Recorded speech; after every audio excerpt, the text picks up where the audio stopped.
Hi, I'm Michael Kearns, and I am a longtime activist in the LGBTQ community.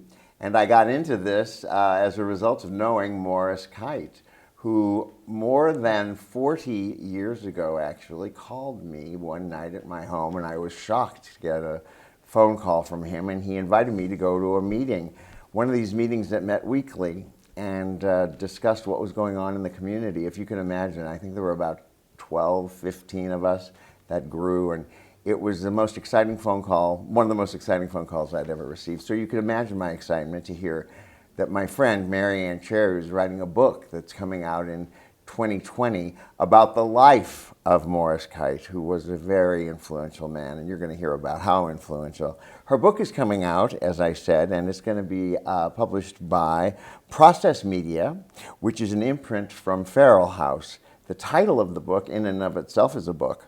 It's called Morris Kight, Humanist, Liberationist, Fantabulist, A Story of Gay Rights and Gay Wrongs by Mary Ann Cherry. This is her first book, and she has put an enormous amount of energy into this book. She's gone down many rabbit holes, but thankfully she has come up to the surface, and she's here with me today to discuss it. So, Mary Ann Cherry, who was also a friend of Morris Kite's, so she has a inroad there that not everyone does. Hello, welcome. Thank you, Michael. It's good to be here with you. Well, good. So let's get this over with. That word, I mean, I don't think we can go to our dictionary and find fantabulist, No. at least not yet. Probably not. I'm not sure if it's a word or not, but it came from our friend Mark Thompson. And he described Morris as a fantabulist. And it stuck with me. I couldn't shake it loose. And you knew Morris, and you knew that he was fantabulous. And he was fantabulous, but more as a noun than an adjective. And so I decided to run with it. I decided to just slap it on the cover and... I think it says everything that we need to know in a certain way. You know, I mean, we don't need to process too much of it. It's all the words are in there. Yes, Right? exactly. Well, he was Where you put definitely a him. humanist and a liberationist, and then on a more personal level, you would see him come out as this fantabulist. And his sort of, his self-promotionalist. Legendary. Right, legendary. Well, that's part of who he was, right? We'll get to more of that later. So why you writing this story? Why you? Well, that's a fair question. And I knew Morris for like the last 10 years of his life, and he was an interesting cat. And I sensed that there was a story there. And my writer's instinct kicked in and it said, there's more under the hood here with this guy. So my first stop in my research was I went to Albuquerque, New Mexico, where he lived in the 1950s. Wow. And almost immediately upon being there, I knew that my instinct was correct. Because that small city, large town holds a piece of Morris Kight. But that's in the book. We can go more into that. And then when I came back to LA, and the more people I talked to here in Los Angeles, there was an appreciation of Morris that went beyond his political activism. It was almost spiritual. And then some people just needed to vent. It was amazing. I couldn't believe. So it was two extremes. And then as I delved more deeply into the narrative around Morris, it was uncomfortably clear that this story is going to be well served by me having no personal stake in gay history. I have no interest in purifying it or prettying up. I don't even have a gripe. And I have also enormous respect for the value of gay studies in world and specifically American history. And I realized that my mission was to tell the truth and to be kind. And yet the truth is not always kind. Mm. And there were complexities around Morris. And there is an effort to kind of undermine his efforts only in that the new rainbow capitalism that has emerged, they don't want gay liberation roots to be overly identified with hippie roots. So that was Morris and his ilk. And then it became apparent that if I didn't tell this story as honestly and as objectively as possible, no one would. And then Kite's contributions would be marginalized in gay history. And gay history is already at risk of marginalization on Absolutely. its own. You know that. And so no matter how unlikely it is that an effective gay movement could have sprung out of a middle-class, law-abiding, conservative populace, we have people who don't want to be over-identified with a liberal ideology, and yet that's where gay liberation comes from. And I'm not intimidated by that, probably to my peril. And also the reason I wrote this book is I grew up knowing gay people. I always know gay people. I knew gay people before they knew they were gay. Exactly. And so when I became aware of how screwed over gay people are in our society, I was immediately committed to opposing that oppression. And that's where I could look Morris Kight in the eye straight on and agree with him, no matter when, no matter where. We haven't said it, but let's just say that you happen to be a straight woman. Yes, I happen to be a straight woman. I think it's been implied, but let's say it. Yeah, Let's get that out of the way, yeah, that nasty rumor. Hopelessly hetero. I'm hopelessly Hopelessly hetero. hetero. I'd probably get a lot more action I think it's important. Which kind of leads me to maybe the next question. You talk about Morris being, I want to get these two words, very important words together, an unreliable witness in his own story. Talk about that, because we know that Morris played with his own narration and his own facts, Yes. his own fact-checking. Yes. And Morris, I didn't make Morris an unreliable witness. He did. He made himself an unreliable witness. And his self-importance is, as we already said, it's legendary. And so I had to deal with that. And I went around and around many different ways. Do I ease into his ego? Do I drop it in the middle of the book? And none of that worked. So I decided to just put it out right there on the front page, on the first page of the narrative, so that people who knew him will recognize him and know that I'm not trying to pull any wool. And the people who didn't know him would know what we're getting into here. So if he's speaking in the first person and saying, I built the Empire State Building, right, then you have to either assess that's true or it's not true, or some version What this there. unreliable witness did, he made a lot more work for me. I had to confirm and go back and forth on some of these facts, and most of it was confirmed, oddly enough. And there were a lot of false rumors around him that I had to go and unspool. So a lot of time was spent on gossiping. And then when I got down to the facts, it really was quite interesting. But here's the thing about Morris's ego. Unlike many of his contemporaries, we won't mention any names. Yeah, but there were a few that, like him, who did not buy into the shame. He was not, Morris, no matter if he was gay, straight, black, white, he would never be shamed. And it was his very worst qualities that really benefited so many people. He told as many negative stories about himself as he did positive. Correct. Which Correct. is great. Which is We've great. got to give him credit for that. And we got to understand, like when he started this little mission, the oppression against gay people was so enormous that it was going to take a huge ego to right those wrongs. I learned something right now about him that I didn't And the fact is that it took many huge egos. There were a lot of egos involved in this, and to right that shame, it was unthinkable at the time. But he had the hubris to do it. Yes. He had the hubris to say, you pick yourself up and you go on out. So you have to balance one with the other. If you're going to be so honest about all the negativity and all the things you partook in that weren't so pretty, you have to then, on the other hand, build up the things that were pretty and right. Successful and doing positive things. And people for the resented him for that. Some people they sort of wanted him to. No, you didn't. I know you didn't. Tell me your favorite story about Morris. Well, God, I have.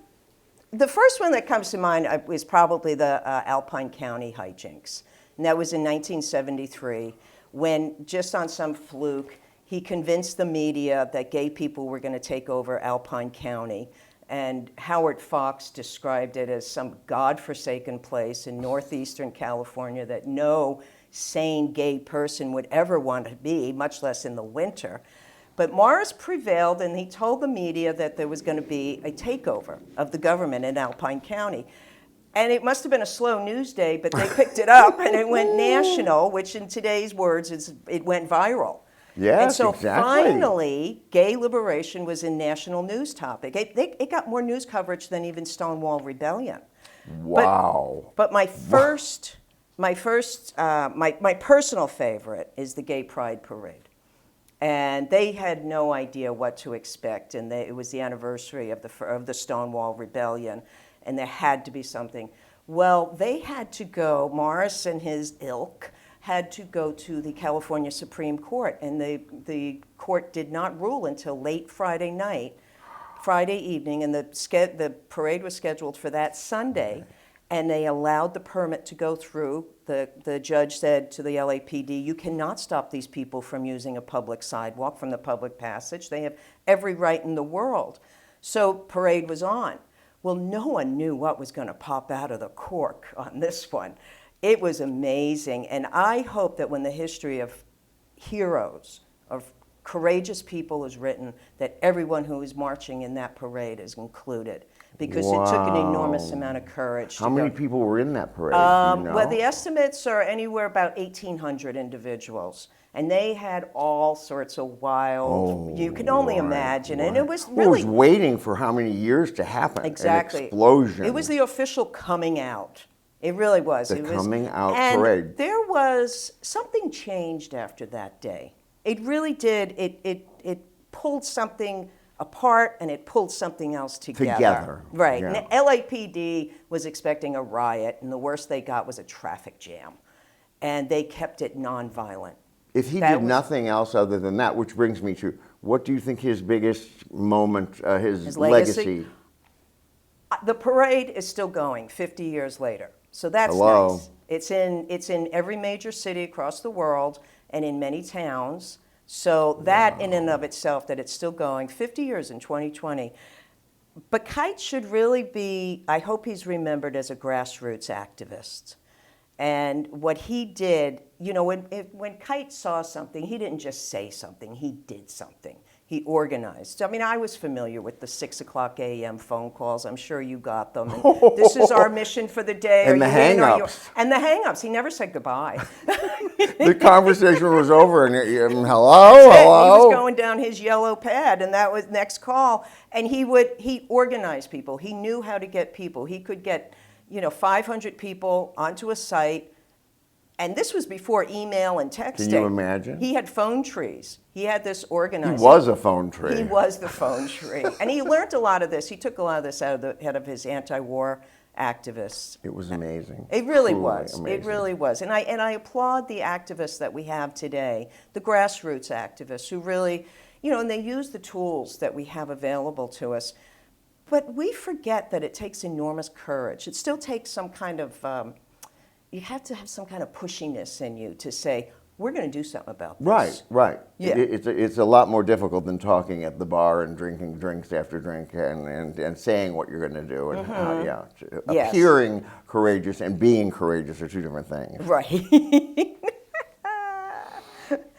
Yes. So I think we've covered a lot of the landscape here. I think so. Talking about I think your the- incredible book coming out in 2020. 2020 would I'm be so out excited. in April 2020. And I think I want to tell you one more story about Morris, because as I said, I knew Morris for the last 10 years. And I kind of knew he was an interesting guy and stuff. And then I remembered, oh my gosh, Morris is the guy who I heard about in the 60s and the 70s when he would have yard sales at his little cottage downtown Los Angeles. This is long before yard sales were a thing. Before I knew him, certainly. And he had also during those yard sales, while everybody was out in the front of the house, people were getting treated for STDs in the back room. They called it the clap shack.